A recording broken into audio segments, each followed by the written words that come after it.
Hi and welcome back to our page. Did you know what your staff say about your service and your leadership could be the difference between outstanding, good, and requires improvement? In the CQC's new framework, feedback from staff and leaders is its own evidence category, forming the foundation of how inspectors judge culture, communication, and leadership within your service. In this episode, I'll show you what inspectors look for, where they gather their staff feedback, and how to evidence a learning culture that drives continuous improvement.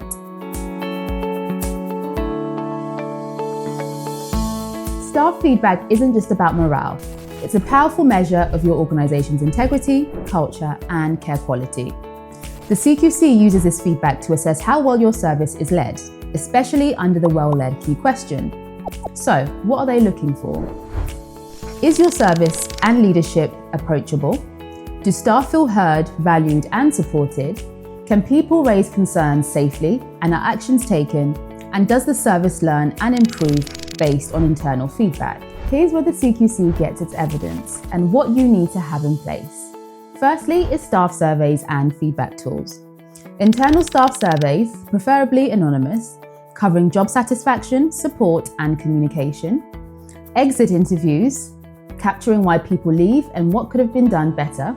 And suggestion boxes, digital or physical, with regular review and follow-up. And lastly is supervision and appraisal records. Documented one-to-one supervisions with clear reflections and follow-up actions. So this is usually between the registered managers, the staff, or the directors. They're listening for alignment between words and actions. That's why building a culture of transparency is a non-negotiable within your service. So here's what you must present to CQC. Because it's not enough to say we support staff, you need structured, consistent evidence that you listen, act, and grow. Make sure to keep feedback logs and action plans, so log what was raised, for example, training requests, rota pressures, or poor conduct. Record when and how management responded, and show follow-up and who was involved. Here's a good example of how you'd relay this to CQC. After staff feedback on unsafe moving and handling procedures, refresher training was delivered within the week.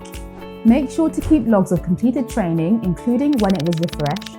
Include competency assessments that identify staff strengths and developmental needs, and examples of how leaders share goals, values, and updates with staff. Next is policy influence and compliance. This may be a tricky one, but stick with me. Highlight where staff feedback led to a policy rewrite, a new protocol, or a system improvement. Here's an example of that. Support workers highlighted gaps in loan working guidance, leading to a revised policy. Don't just show that the policy was changed, show evidence that the revised policy was implemented, training attendance logs, staff signatures, or internal communications. Here are some other tools to help you collect feedback. Why not consider a staff feedback dashboard? A tracker that shows the type of feedback, e.g. rota issues, safeguarding concerns, and make sure to include the date that it was raised and response given. Don't forget to include an outcome and follow-up, and make sure to track your status, whether it's open, in progress, or it's been resolved.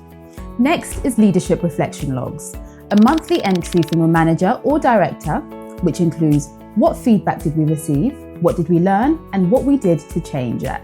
And lastly, consider summary reports, which outline top 3 themes raised by staff, actions taken, key improvements made, and training delivered in response where necessary. This creates a clear audit trail between voice and change, which is exactly what inspectors want. Even great services can fall short. Here are some common pitfalls and how to avoid them. First, not logging verbal or casual feedback. Fix this by documenting informal feedback, especially when it results in actions. Next is box-ticking supervisions. Use supervisions as safe spaces to reflect, raise concerns, and discuss well-being, not just compliance. Next is skipping exit interviews. Use them to refine onboarding, management, and staff retention plans. And lastly, hidden or closed-door leadership processes. Make sure to involve staff in decision-making and share back what was done. You said, we did. Ultimately, the CQC is no longer just checking what leaders say. They're asking what staff feel. If your team can say, we're listened to, we're supported, and we're part of the solution, then you're inspection ready. You're building a thriving care culture. Thank you for watching our video, and please make sure to like, comment and share.